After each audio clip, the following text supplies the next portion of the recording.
Early March 1945. Just a few weeks before the Red Army entered Berlin, the Germans launched one of the largest attacks of their recent years, once again surprising all their enemies. But if there was one thing that truly surprised Germany's enemies, in addition to the large number of troops and tanks they used in the offensive, it was that the attack took place on the Hungarian front instead of in the vicinity of Berlin. At that time, the Soviets were just a few kilometers from Berlin, but Hitler, despite Guderian's insistence that he wanted to reinforce the Oder front, decided to divert his last elite divisions to Hungary. The months of January and February had been characterized on the Hungarian front by a series of uninterrupted offensives in which the Germans had intended to recover Budapest and rescue its garrison. These offensives were known as Operation Konrad I, II, and III. These three offensives were followed by a fourth one north of the Danube, in which the Germans achieved a final tactical success when they drove the Soviets out of the bridgehead west of the Hron River. All of these offensives had one thing in common. They started with rather small numbers. The 4th SS Panzer Corps was the protagonist of the three Konrad operations, while the 1st SS Panzer Corps was the protagonist of the so-called Operation South Wind on the bridgehead of the Hron River. However, on this new occasion, the German leader decided to wait until all his elite units were together, and then the last major attack would take place. The main objective of the new German offensive was to weaken or destroy the 3rd Ukrainian Front to prevent a Soviet offensive towards Vienna or the oil fields of Hungary. In addition to protecting Austria and Hungary, the aim was to secure strategic resources such as bauxite, manganese, iron, agricultural land, and the military-industrial complex of the region. The German leader also intended to advance towards Budapest to recapture the city and boost the morale of his troops and civilians. He then hoped to divert Soviet reinforcements to Hungary to relieve pressure on the Oder front and in turn send the 6th SS Panzer Army to the outskirts of Berlin. The forces he had at his disposal for the last major offensive were the following: the 1st SS Panzer Corps with the Leibstandarte and Hitlerjugend divisions, plus the 25th Hungarian Infantry Division. Together they numbered around 20,000 troops with around 106 tanks, including 4 Tiger II's and 56 Panthers.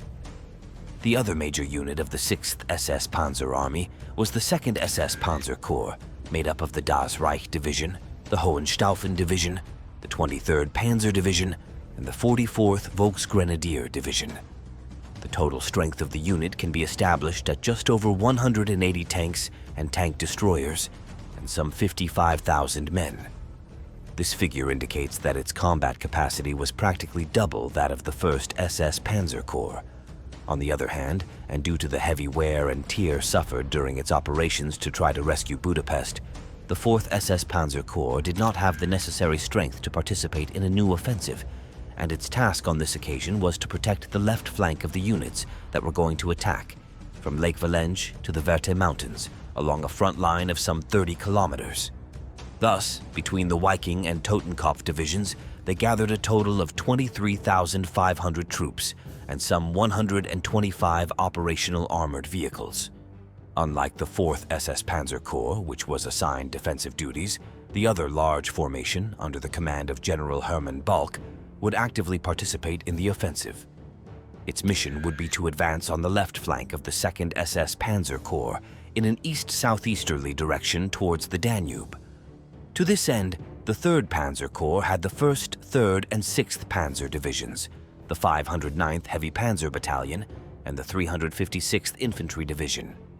Between them, they had a total of 38 Panzer IV's, 113 Panthers, 27 tank destroyers, and the 35 Tiger II's of the 509th Heavy Panzer Battalion. In total, the 3rd Panzer Corps had 213 operational armored vehicles and about 22,000 men. Finally, to the south and southeast of Lake Balaton, the 2nd Panzer Army and 4 divisions of Army Group E would also launch an attack with the aim of meeting up with the units that were going to attack further north. In short, For what was destined to be the last major offensive the Germans would undertake in the entire conflict, they managed to assemble a contingent of some 220,000 troops, backed by 635 tanks and tank destroyers. If we add those that were being repaired and were added drop by drop once the offensive began, the number of available armored vehicles can rise to 1,000, or what is the same, between 70% and 80% of all the armored vehicles the Germans had deployed on the Eastern Front at that time. Finally, and with regard to aviation, the entire Luftflotte 4 was mobilized to support the ground units, which after being reinforced had some 850 aircraft, representing 30% of the total forces available to the Luftwaffe at that time. After making the final count, it becomes clearer why it was called the Second Kursk. Having become certain that the Germans would attack in the sector between Lakes Valens and Balaton during the second week of March, the Soviets opted for a cautious strategy. Their plan was to hold off the German onslaught, and once the Germans were worn down, they would counterattack the German flank. To hold back the Germans, several defensive rings were built between Lakes Balaton and Valenza, and some 250,000 mines were laid. In order to ensure the solidity of the defenses under construction, Tolbukin implemented an organized system that would facilitate the rapid mobilization of all reserves to the areas under German attack. The essence of a defense in depth lies in its ability to absorb impacts by being flexible, but without breaking down. To face the imminent German offensive and defend the large defensive complex that they were building, at the beginning of March, the 3rd Ukrainian Front had 5 armies, 2 tank corps, a mechanized corps, and a cavalry corps, with a total of 407,000 men and 426 armored vehicles. Finally, and with regard to air support, the Soviet Air Force had some 965 aircraft in the sector, whose mission would be to harass the advancing German columns as much as possible. In this way, and as in Kursk, the Soviets would let the Germans attack first, with the aim of wearing down the Germans and then move on to the counterattack. This time, the attack would be launched to the left of Lake Valens in the direction of Balaton. If they managed to reach the northern shore of Lake Balaton, they would encircle the entire German attack force. Would they succeed? The German offensive began during the early hours of March 6th. Due to its secrecy, no German media reported anything about the attack. The German attack began facing great difficulties due to the terrain conditions, the mud, and strong Soviet resistance. Nevertheless, some German units such as the Leibstandarte and the Heiterjugend managed to penetrate a few kilometers into the Soviet lines. The weather conditions and minefields severely limited the use of armor. In addition, the Soviet reaction, led by Marshal Tolbukin, quickly strengthened the defenses by sending strategic reinforcements and relocating their artillery. The main attack, accompanied by heavy artillery bombardment, failed to achieve the expected impact, and divisions such as Das Reich and Hohenstaufen were delayed in launching their assaults. German troops suffered significant casualties without making any headway. There is no doubt that the first day's feelings were not good. Despite the discouraging results, Hitler insisted on continuing the offensive, hoping for a better result in the following days.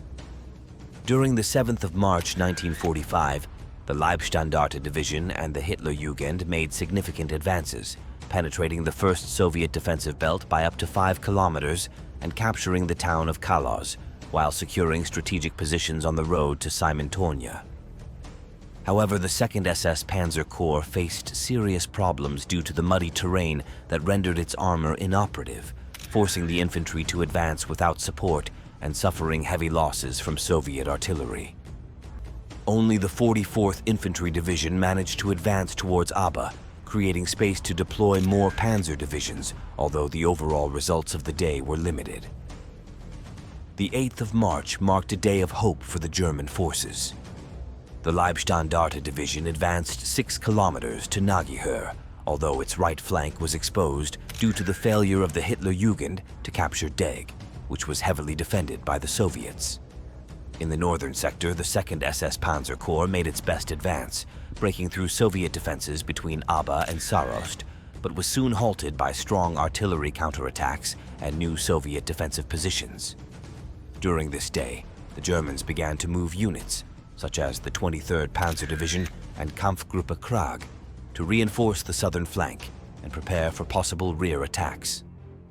Meanwhile, the Soviets sent significant reinforcements, including heavy artillery and rocket launchers, with the aim of stopping the German advance and preparing a decisive counterattack to encircle the German troops west of Lake Balaton. On the 9th of March, the Germans made significant gains, led especially by the 1st SS Panzer Corps. The Leibstandarte, divided into 2 Kampfgruppe led by Hansen and Piper, advanced 10 kilometers, coming within 5 kilometers of Simontornia, while the Hitlerjugend captured Deg and advanced to Ozora, establishing a unified front line. The 1st Cavalry Corps also successfully protected the right flank. On the other hand, the 2nd SS Panzer Corps had limited results. The Hohenstaufen lost almost 40% of its armor and made no breakthroughs, while Das Reich made small gains that were of no use. The Soviet response was swift. Tolbukin asked for significant reinforcements, but Moscow denied his request, instructing him to hold out with his current troops and prepare for a counteroffensive planned for 15 or the 16th of March. Stalin also rejected their proposal to retreat to the Danube, ordering them to maintain the defense on the left side of the river. Although the Germans made tactical advances, the Soviet High Command considered that the German offensive did not have enough depth and expected it to stall soon, seeing it as a strategic opportunity for the final counterattack.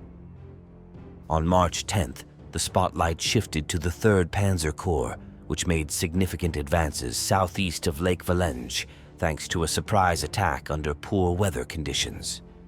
The 3rd Panzer Division and the 356th Infantry Division pushed back the Soviet forces, while the 1st Panzer Division protected the right flank near Seregalies. However, progress stalled as it received no support from the 2nd SS Panzer Corps, allowing the Soviets to reinforce their defenses in the area. In the south, the Leibstandarte did not advance and reorganized while giving up positions to the 23rd Panzer Division, which withstood intense artillery attacks. For its part, the Hitlerjugend advanced slightly near Ozora. By the end of the day, the state of the German armor was critical. The Leibstandarte had only 30 operational tanks and the Hitlerjugend only 26. On the 11th of March, the Germans attempted to maintain their offensive despite the obvious loss of momentum. However, the Hohenstaufen Division had to adopt a defensive posture near Sarost due to constant counterattacks by the Soviet armored brigades of the 18th Tank Corps, backed by heavy artillery. For its part, the Das Reich Division advanced a few hundred meters between Aba and Sarost, supported by Kampfgruppe Krag, which crossed the Sarvis Canal in an attempt to advance towards Sarkerestur to link up with the rest of the division. The objective was to encircle the 36th Guards Rifle Division holding out at Aba, but the attack was thwarted due to strong Soviet resistance and marshy terrain, which slowed the advance. The 23rd Panzer Division attempted to reinforce this action but failed to cross the canal. Further south, the Leibstandarte Division was limited to skirmishing in front of Simontornia while preparing staging positions for a future attack on the town. This assault would be complex due to the crossing of the CO Canal, which ran through the town. In support, elements of the Hitlerjugend Division secured the town of Igor, facilitating communication between the divisions of the 1st SS Panzer Corps. Finally, the Hitlerjugend's 25th SS Panzer Regiment launched an attack on Ozora with the intention of capturing the main bridge over the CO Canal and establishing a bridgehead on the south bank. On the 12th of March, the Leibstandarte Division launched a fierce attack on Simontornia, surprising the Soviet defenders and advancing through the town despite suffering heavy casualties. However, the Soviets blew up the canal bridge, preventing the Germans from establishing a bridgehead on the other bank. Meanwhile, the 26th SS Panzer Regiment attempted to cross the CO southeast of Ozora, gaining a small bridgehead after heavy fighting. In the north, the 2nd SS Panzer Corps took a defensive posture, while the Das Reich Division took Aba but failed to encircle the Soviets, who were able to retreat. That same day, up to 3 Soviet armies were positioned west of Lake Balaton, ready to attack the 4th SS Panzer Corps on command. On the 13th of March, Kampfgruppe Hansen succeeded in establishing a bridgehead over the CO Canal near Simontonia and worked to link this with another bridgehead to the west, held by the 26th SS Panzer Grenadier Regiment. Meanwhile, the Soviets launched several counterattacks against the Leibstandarte bridgehead, but were repulsed. On other fronts, the 25th Hitlerjugend Regiment failed to establish a bridgehead near Ozora, but the 23rd Panzer Division surprised by taking Seragre, securing the Leibstandarte's left flank. This maneuver benefited the 1st SS Panzer Corps, but also sealed hopes that the 23rd Panzer Division would support an attack north of the Service Canal. For its part, the 2nd SS Panzer Corps, without making significant progress, continued to defend its positions. The Das Reich Division, under the command of Rudolf Lehmann, requested a withdrawal of about 3 or 4 kilometers to reduce its defensive perimeter, but the request was rejected. By the next day, weather conditions improved, with temperatures reaching up to 13 degrees Celsius, which favored the mobility of the German armored vehicles. However, the lack of adequate bridges over the CO Canal prevented the advance of the heavy armored vehicles, although the German infantry managed to expand the bridgehead south of Simontonia by about 6 square kilometers.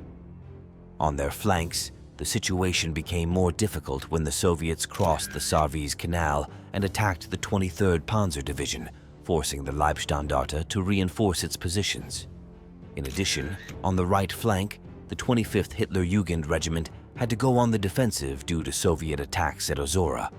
Faced with increasing Soviet counterattacks, Otto Kumm ordered the German armored vehicles to withdraw to the rear to act as a reserve.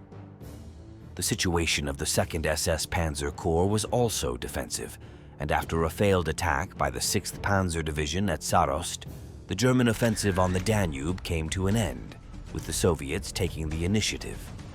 Furthermore, an American air attack on the Hungarian oil refineries at Komarno caused a loss of 70% of the Third Reich's fuel production capacity, severely affecting the fuel supply for German armor, further worsening their situation.